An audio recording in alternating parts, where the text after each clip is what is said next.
Business Club de France des entrepreneurs avec Michel Picot.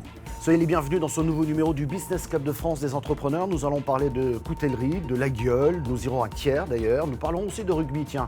Mais tout de suite, place à l'actu de nos PME dans nos territoires. À Lac, dans les Pyrénées-Atlantiques, une usine de production de carburant vert pour les avions devrait voir le jour sur un ancien site gazier. Annoncé par le président de la République, l'investissement dans cette usine BioTjet sera de 1 milliard d'euros. Le site de Lac cumule aujourd'hui plus de 3 milliards d'investissements à l'horizon 2027 et à la clé, c'est pas moins de 1200 emplois. De son côté, l'entreprise Verdemobile Biogaz, dont la technologie consiste à capturer le CO2 issu du biogaz pour le valoriser. Elle dispose de plusieurs technologies capables de valoriser la totalité des biogaz. Elle veut financer ces modules permettant de conditionner le dioxyde de carbone issu de la méthanisation. Voilà pourquoi elle a annoncé son introduction en bourse. Mistral AI, une start-up française spécialisée dans l'intelligence artificielle, vient de lever 105 millions d'euros. Ses fondateurs, issus de DeepMind et de Meta, prévoient de développer des modèles de langage en open source en utilisant uniquement des données publiques. Le monde des modèles de langage est dominé aujourd'hui par les géants que sont OpenAI, ChatGPT ou encore Bing de Microsoft. Cette levée de fonds valorise l'entreprise à 240 millions d'euros. Les premiers modèles de langage en open source seront disponibles début 2024. Un convoi exceptionnel pour déplacer un tambour de papeterie à destination des Vosges. Son voyage très spectaculaire avec des moyens hors normes qui ont été mis en place pour aménager la route sur 150 km et permettre le déplacement du mastodonte. Un reportage de Vosges TV. L'image du jour, un convoi hors norme, très haut, très large, très long. Ce transport exceptionnel est parti mardi du port de Frouard en Meurthe-et-Moselle. Il était au niveau de Charmes en début d'après-midi pour arriver ce jeudi soir à Golbet à la papeterie de Noskoskog. Il y a le premier convoi exceptionnel qui fait 115 tonnes, le deuxième fait 345 tonnes. Les deux font 6 mètres de large, 7 mètres de haut. Le premier fait 30 mètres de long et le deuxième fait presque 60 mètres de long. Un voyage de 3 jours pour effectuer 150 km. Il aura fallu 2 ans et demi pour étudier le trajet et synchroniser tous les services sur le parcours du plus gros transport exceptionnel jamais vu dans la région. 20 à 30 personnes se sont relayées pour aménager la route et faciliter le déplacement. Exemple à Lunéville, on a dû changer de remorque en plein milieu de la ville pour négocier un passage. Hier à Méoncourt, on a dû rajouter 6 essieux à la remorque parce que le pont ne permettait pas le passage avec ce poids. On a démonté beaucoup de panneaux. Cette nuit, on a démonté des glissières à l'entrée des Vosges. Et là, comme vous avez pu le filmer, on a fait démonter les glissières au milieu de la 2x2 voies, la N57, pour la prendre à contresens pour éviter le passage sur certains ponts qui justement ne le permettaient pas. 176 roues, rien de moins pour supporter le poids de la plus grande partie du tambour de trituration. Les 2 cylindres seront ensuite assemblés directement sur place une fois arrivés dans l'enceinte de la papeterie. Et nous partons à Thiers pour parler de couteaux en compagnie de Pierre-Édouard Morin. Bonjour. Bonjour Michel. Pierre-Édouard, on ne va pas le cacher à nos téléspectateurs et auditeurs, on se connaît depuis un certain temps, mais vous avez un parcours d'entrepreneur toujours dans la coutellerie. Mais qui êtes-vous, Pierre-Édouard Morin ? Tout à fait. Alors en effet, tout d'abord merci de votre accueil et puis donc de ce reportage. Donc en effet, donc j'ai travaillé en effet dans une entreprise de coutellerie artisanale, La Gueule, qui s'appelle donc l'Arbalète. En effet, il y a de ça une dizaine d'années. Alors c'est l'une des plus anciennes manufactures de couteaux La Gueule, effectivement, qui était toujours en activité. Elle existe toujours, cette société. Et donc en effet, après avoir travaillé pendant 10 ans dans cette société, dont 7 ans en tant que directeur de cette entreprise, eh bien j'ai décidé donc d'élargir mon parcours et de travailler dans d'autres domaines, donc toujours en lien avec la coutellerie et les arts de la table. Donc pendant 4 ans, j'ai travaillé en tant que directeur commercial dans une entreprise plus industrielle, qui faisait beaucoup de sous-traitance industrielle, et pas qu'en coutellerie, mais dans les arts de la table au sens large. Donc ce qui m'a permis de découvrir ou d'enrichir mes compétences, puisque j'étais très centré sur l'artisanat, sur ma première activité. Voilà. Et donc voilà maintenant 2 ans, après avoir connu 2 entreprises dans le milieu de la coutellerie, une plutôt artisanale et une plutôt industrielle, et bien de lancer ma propre activité. Voilà. On va parler de votre propre activité et de vos 2 nouvelles marques, mais un mot d'abord sur ce marché spécifique du couteau La Gueule, je dirais marché secoué, mis à mal par une concurrence venue d'Asie notamment, même s'il y a aujourd'hui il y a une forme de protection hein, autour de ces couteaux.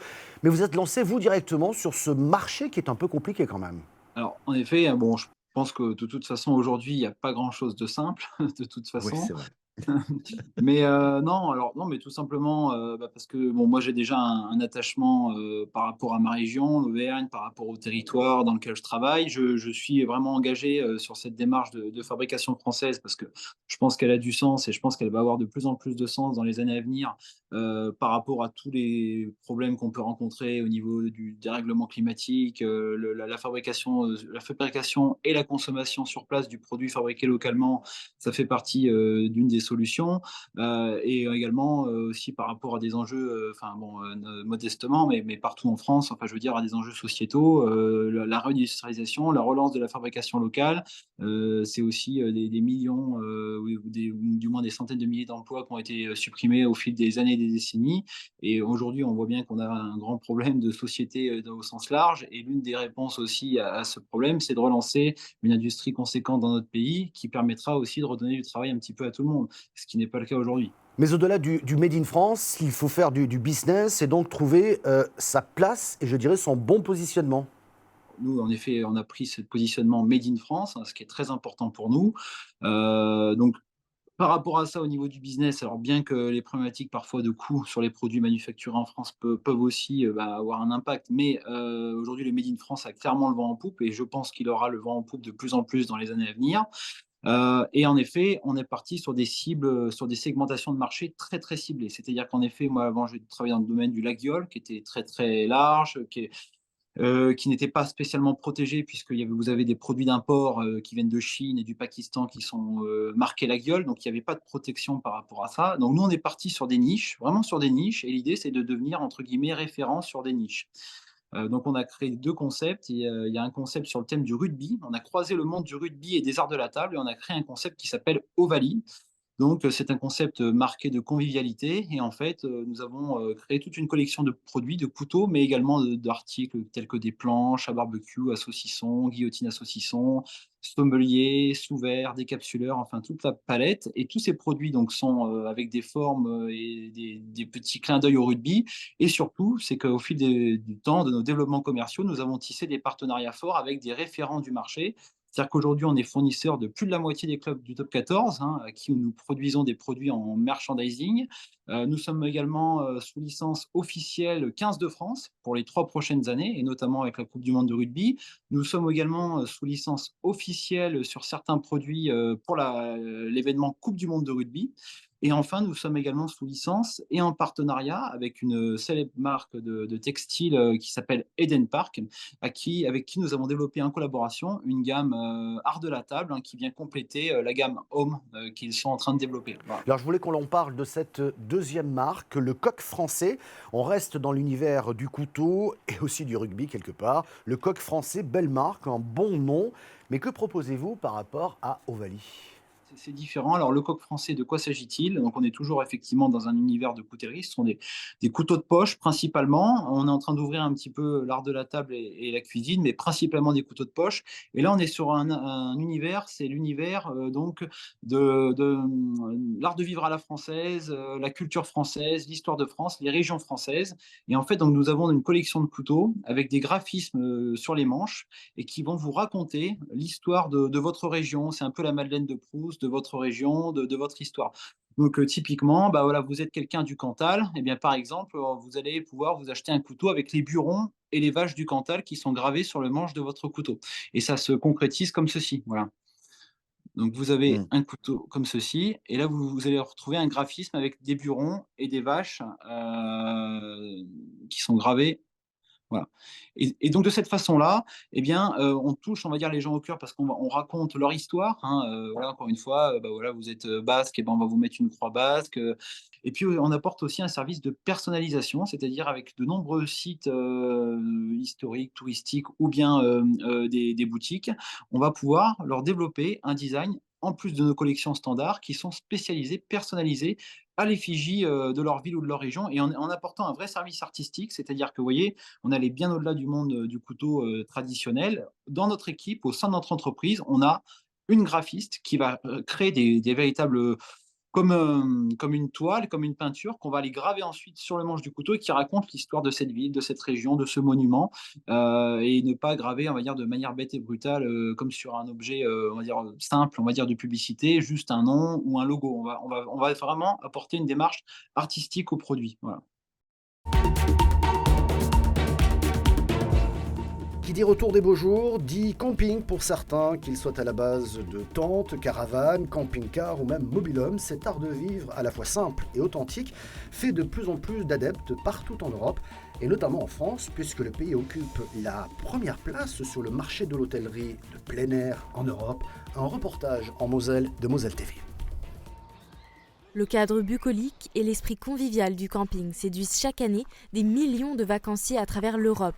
Depuis la fin de la crise sanitaire, ils sont nombreux à vouloir profiter d'un environnement champêtre et authentique. Fabienne Soares, gérante d'un établissement, a remarqué un intérêt particulier pour ce type d'hébergement, avec toutefois des changements de comportement au moment de la réservation. Avant, on pouvait faire des prévisions, dire tiens, bon, c'est bon, on pouvait déjà un peu voir la tendance. Maintenant, malheureusement, c'est qu'en fin de saison qu'on sait, qu'on fait le bilan et qu'on dit bah ouais, c'était une bonne saison ou alors bah non. Des changements d'habitude qui s'expliquent notamment par les conditions météorologiques plus ou moins favorables selon les destinations. Comme il fait très beau cette année, on est resté au nord, puisqu'il fait meilleur qu'au sud. C'est ça qui fait la différence.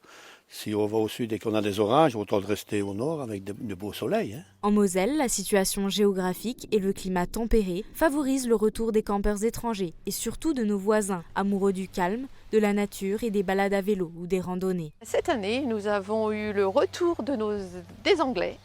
Très contente parce que l'humour anglais me manquait.